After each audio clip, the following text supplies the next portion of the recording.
Well, driving in the future is set to be quite radically different. Southeast Queensland's major roads, we understand now, are being pre-wired in preparation for the era of driverless cars. This smart roads technology including sensors, CCTV cameras and traffic control devices. Meantime, there's an Australian first trial of cameras that scan the driver's eyes for fatigue. Well, that's our starting point for taking stock tonight. We've got Jack Delosa, founder of The Entrepreneur, and Claire Kimball from The Squiz with us in the studio. Smart roads. Claire, I might start with you. I mean, is this exciting or is it all a little bit daunting? One thing I think we know about governments is that they're really bad at tech spending. really and Jack's like, yep. So, I don't know, I just don't think, I think it's just going to be really good money and then it's going to be a lot of good money after bad. So. Right, perhaps an NBN all over again. Forward thinking, way too late type of thing. Yeah, exactly. Yeah. Jack, what you actually articulated my point a lot better than I was going to.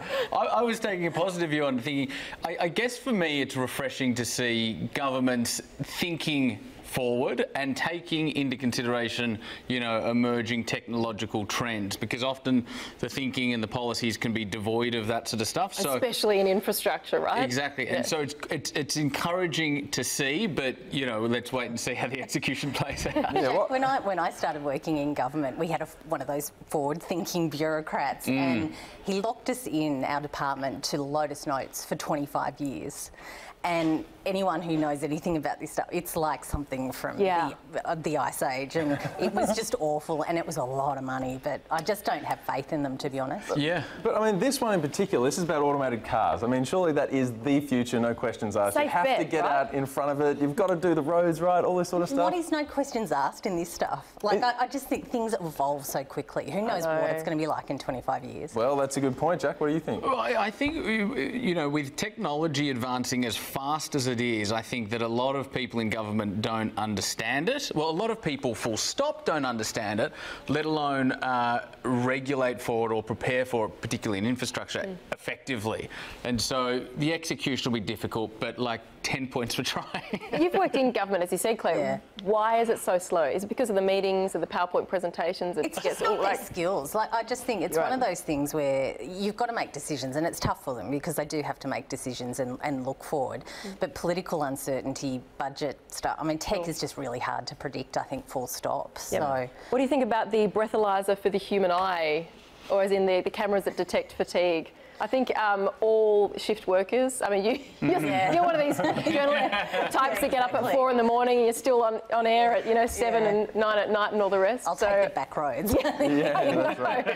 I'm just going to have to wear the sunglasses and hope they can't get through it because, I mean, do they have to ban overtired driving? I don't really understand. I'm a country girl, so I spend a lot of time on highways, particularly at night, going backwards and forwards from Canberra to my home in Albury, and it's really quite scary. I think that fatigue thing is real, and anything that does stop, I think the effects are just as much as drink driving. So whether you can actually detect it, that's a really interesting point. I think there's some cars they're talking about that might be able to do this type of thing, isn't there? And they could kind of give you a bit of a zap if you're falling asleep. Yeah, literally. Like an electric park. And the car will just turn off and, you know, you're sort of forced to have a nap. But I think this is a really positive thing. You know, I'm not usually a fan of more regulations and more rules. However, in this instance, you know, 20% of traffic accidents are caused by somebody that's overly fatigued. And so, you know, I do think the fatalities and the injuries that are incurred on our roads every year are far too significant. And this appears to be one of those good initiatives that might help. I suppose it kind of comes down to, as you said before, coming up with a really clear idea of what the correlation is. I mean, we know that fatigue costs lives on the road, but you need to kind of be able to kind of put it on paper and go exactly what's going on. And then the step after that is to figure out, okay, what are the penalties that we are going to be able to do? Or what's the response if we do find somebody on the road who's tired, you know, throw in the back of the divvy van and tell them to have a sleep? Or something like that. I mean, and as we said before, all these people who are tired but maybe not too tired, I mean, I have to put contact lenses into my eye and they don't like that at all. You're freaking out about this, are you? Freaking out. I'm Victorian. Take the back roads with me. Yeah, exactly. Let's talk about Barnaby Joyce as a potentially leader round 2. Claire, I think you'd be particularly interested in that.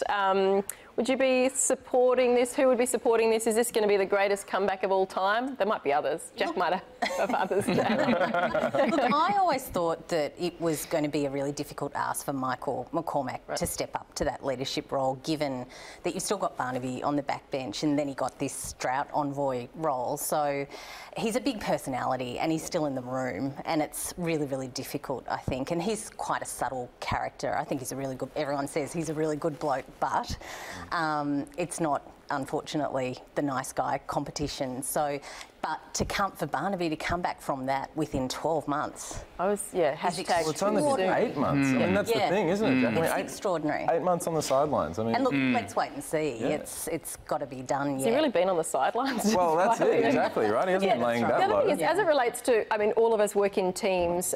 You know, if you have an underperforming team, it's just funny with politics. Like, you point to one person that happens to be like in our case, it would be, say, our executive producer. If it's an underperforming team, everyone can't just point at him and say, well, it's his fault, because the rest of you have to take some kind of responsibility that maybe it hasn't all worked out. Right. You never see the other guys saying, and this is a point made by Lynell Curtis, who we used to work with on Twitter tonight, saying, whereas everyone else saying, actually, I'm probably to blame a little bit here too. Yeah. No one ever does that. I think that's the bigger issue here. Is I kind of look at this and go, oh, another leadership spill in another party, and you know, I think that my generation and up-and-coming generations have become so disengaged from politics and government because, you know, Barnaby's behaviour a year ago is, you know, similar to that you'd see at a high school, and now, you know, this just shows more sort of inward politicking and conflict inside of parties, and I think one just checks out eventually.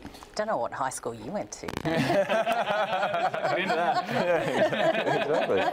Next segment, back the life of Jack so in his prosecutor. And now, are we seeing the beginning of the end of Commonwealth Bank's famous Dollarmites program is something we've been asking this afternoon. So we have the Australian Securities and Investments Commission conducting a review, and they're going to see how banking programs in schools are marketed and also how students are engaging with them. This Dollarmites program, they reckon it's worth about $10 billion to the bank. It does encourage students to take part by paying commissions. We've talked about this because it won a Shonky Award from Choice recently, and also there was this thing uncovered where there was some staff members fraudulently setting up children's accounts in order to meet their targets, their internal targets. So I think it's a bit of a shame that the regulator only jumps on it after Choice gives them the Shonky Awards, which means it's well out there by now. And also, you know, after there's been these big exposés in the paper, they're hardly on the front foot. That's something that I took out of it. Yeah, so I've got two views on this. Firstly, you know, the lack of real-life learning that occurs in traditional education should be frightening to anyone who's paying attention, right, in terms of financial literacy, emotional intelligence, health and nutrition, how to build relationships, change management. All that, it's nearly non-existent, and so if Dollarmites is addressing that financial literacy piece and they're doing so well, then that may be a good thing. However, my second point on this is I think a review and an audit of it, particularly in the context of everything we've seen from the banking sector in the last couple of years, is a very good thing to do as well, just to make sure that it's all above board and it is in the interest of the students and the parents. Obviously, it's a profitable venture for them. That's why they do it, but that doesn't necessarily mean it's inherently bad for the children.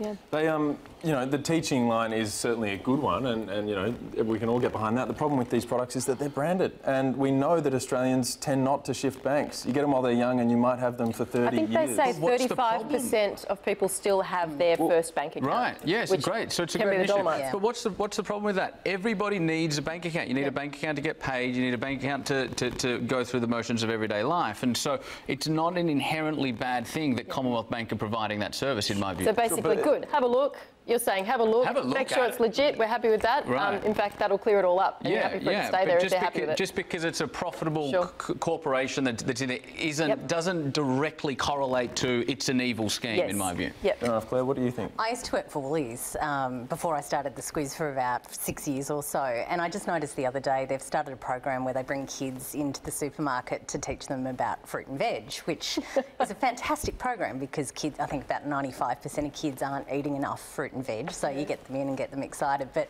I must admit, my sort of ears pricked up a bit and thought, oh, this, you know, corporates just get such a bad run, full stop, and the branded thing is real. But, you know, it's got to be someone, and if there is someone good in it. Yeah. Do we? And I would, and I never thought I would say this, but I would prefer that someone be a Big Four bank, then to be honest, the Department of Education, or for that education be coming from inside the traditional education system, because I just think a real bank will do a better job. Yep, for reasons previously discussed. But if they're doing the wrong thing, you know, fair cop. Yeah, exactly. sure. Well, you know, should the toy provider be McDonald's? You know, should the kind of the kids and the brands be mixed in so early? And you know, as we know, it's everywhere though, isn't it? I mean, my kids watch Transformers, so like, of course they want Transformers. I mean, it's everywhere. You can't get rid of these corporate. I suppose so. As you said, as long as we can find a public good, and maybe ASIC's the right person to finally work it out for us. Definitely the Let's right talk about people. the retail environment more broadly. Another victim claimed today. It feels like there's one of these stories every day at the moment. This one was Roger David into voluntary administration. This is after 76 years in business. The company has 300 staff, says it basically was unable to cope with an influx of international competitors and the evolution of online shopping, of course. Yeah, that's right. Meantime, chocolate retailer Max Brenner has been saved from liquidation. The company last night struck a deal, so you know, to acquire its business license. So there's plenty going on in this space. What do you make of it? I love that Max Brenner is back, not from a commercial perspective, just from a consumer perspective. They've got really good waffles, so that's a win for everybody, I reckon. But they've served them for how long? Come on, update your product, people. Isn't that the problem? I wonder how much they will update it and freshen it all up under the new ownership. Yeah. You can't mess with a good original waffle though, maybe. That's exactly right. And why would you mess with it? Exactly. Anyway?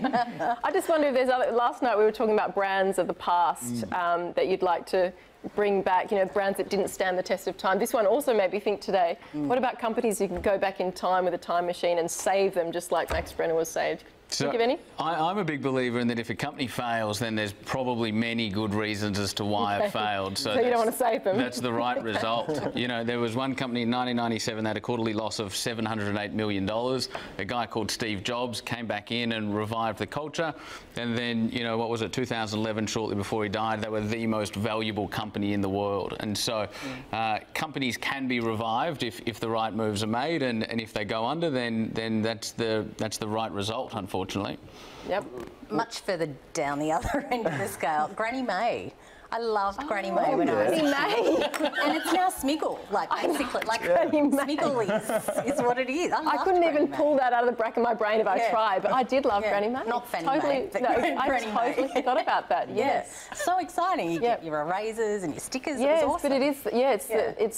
It's Smiggle these days, of course. I was talking about Blockbuster last night because I don't know what teenagers do on a Saturday night without having the task of going to the video store. It was like a whole Saturday night. That's a really good answer. No, I just think they missed out. It's so different to sit on the couch and click through. Yeah, exactly. I agree. There's a bit of that. Yeah, and even just the whole afternoon was how you got there. I was the most indecisive video chooser. You're in there for an hour and a half. For hours. Well, we're still indecisive. That It's was just part on of it, Netflix right? now, right? That was part of it. The indecision. And then your parents are out in the car going, come on, just decide. I can tell you the video store in Albury, it wasn't a Blockbuster, but it was a guy who had the best toupee. It was like a bit of Burger Class. I remember him so clearly.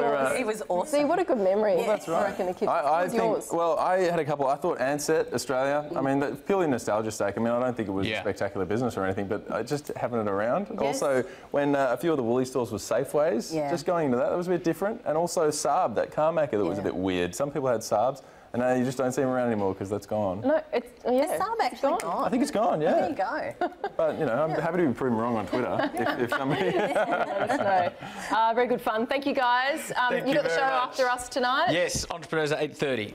And? Come on, this is your chance to tell us what it's all about. We're talking finance and how the world of money is changing and evolving from one year to the next. So we're talking to a whole bunch of really exciting finance startups and upstarts about how that world is changing and, you know, how people and businesses can prepare.